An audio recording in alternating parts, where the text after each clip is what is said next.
Hello everyone, welcome back to learn with Mansi. Bare act की हमारी rapid revision series में हम करेंटली पढ़ रहे हैं फैमिली लॉ। फैमिली लॉ में 8 क्वेश्चंस आते हैं डोमिनेंटली। हिंदू लॉ आता है, मुस्लिम लॉ आता है, कुछ सेक्युलर लॉज आते हैं। हिंदू लॉ के बेयर एक्ट हम ऑलरेडी डिस्कस कर चुके हैं, सेक्युलर के भी कर चुके हैं, मुस्लिम का हम एक कर चुके हैं और आज हम बात करेंगे dissolution of Muslim marriage act 1939 के बारे में। लेट मी टेल यू, इस सीरीज का इंटेंशन बेयर एक्ट को लाइन बाय लाइन पढ़ के समझाना नहीं है, उतना टाइम नहीं होता आपके पास। दिस इज द इंटेंशन कि हम इसको क्विकली रिवाइज कर सकें। एआईबी में आपको ओपन बुक एग्जाम है, इंडेक्स आपको पता हो कि कहाँ पे क्या है और कौन सा आंसर कहाँ जाके ढूंढना है। This is to help you with that, ठीक है। या अगर आप नया सब्जेक्ट पढ़ना शुरू कर रहे हैं and you want a general idea कि इस सब्जेक्ट में क्या क्या पढ़ना होता है, तो वो बताने के लिए, ठीक है। This is a little bit about me. नए हो तो सब्सक्राइब कर लेना, वीडियो को हाइप कर देना। If you want to leave a comment, make sure you do, okay. Telegram join कर लेना, पीवाईक्यूज की पीडीएफ, चैट ग्रुप सब कुछ वहां पे है। You can also follow us on our Instagram. हर चीज का लिंक डिस्क्रिप्शन में दिया हुआ है। चैनल पे जाओगे आपको प्लेलिस्ट मिल जाएगी एआईबी के पीवाईक्यू 2014 से लेके जो भी लेटेस्ट पेपर हुआ है वहां तक के सारे पीवाईक्यू टॉपिक वाइज हमने अलग अलग प्लेलिस्ट बना रखी है, कवर कर रखे हैं। उन्हें जरूर देखना, आपको एग्जाम में बहुत हेल्प करेगा। सिलेबस आप देख चुके हो, फैमिली से 8 क्वेश्चन आते हैं। हम आगे बढ़ते हैं आज, ठीक है। जब हम बात करते हैं dissolution of Muslim marriage act 1939, छोटा सा बेयर एक्ट है, 6 सेक्शन है जिसमें से एक तो रिपील हो चुका है। Title and extent. सेकंड है grounds for decree for dissolution of marriage, ये बहुत ज्यादा इंपॉर्टेंट है, इससे बहुत ज्यादा क्वेश्चन आते हैं, ठीक है। नेक्स्ट है कि क्या बेसिकली इसमें बताया क्या है, ग्राउंड्स क्या है जिसमें आप डिसोल्यूशन ऑफ मैरिज की मांग कर सकते हैं। थर्ड है notice to be served on heirs of the husband when the husband's whereabouts are not known. अगर हस्बैंड का आता पता नहीं है तो उसके जो क्या कहते हैं एयर्स हैं उनको भी नोटिस सर्व की जा सकती है। फोर्थ है effect of conversion to another faith, दूसरे फेथ में कन्वर्ट कर लिया है तो उसका क्या इंपैक्ट होगा। And fifth is right to dower not to be affected. चलो जल्दी से इन्हें देख लेते हैं शॉर्ट में।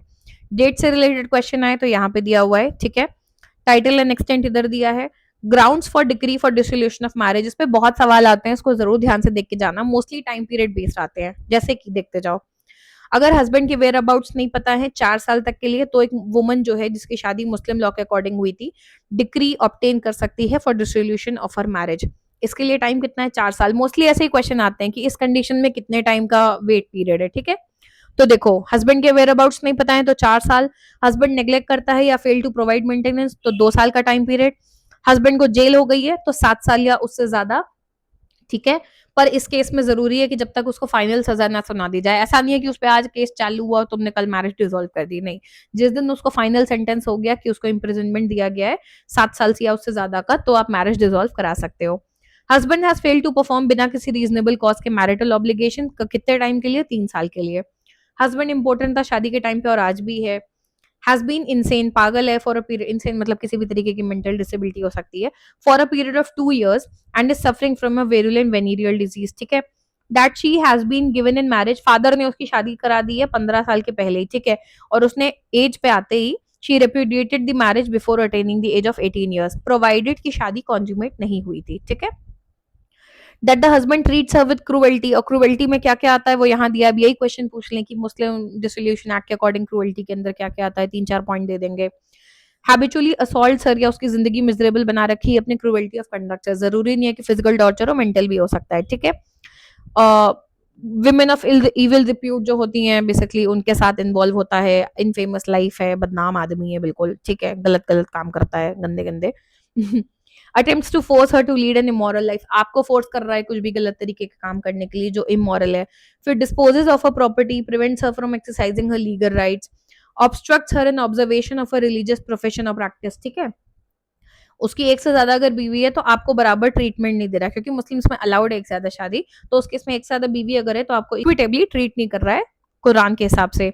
या और भी कोई ऐसा जायज ग्राउंड है तो उस केस में आप जाके कोर्ट से कह सकते हो कि मेरी शादी डिसॉल्व करा दो, ठीक है। Provided that no decree shall be passed on ground 3 until the sentence has become final, ये मैंने आपको बता दिया, जब तक उसको फाइनल जेल ना हो जाए 7 साल या उससे ज्यादा तब तक।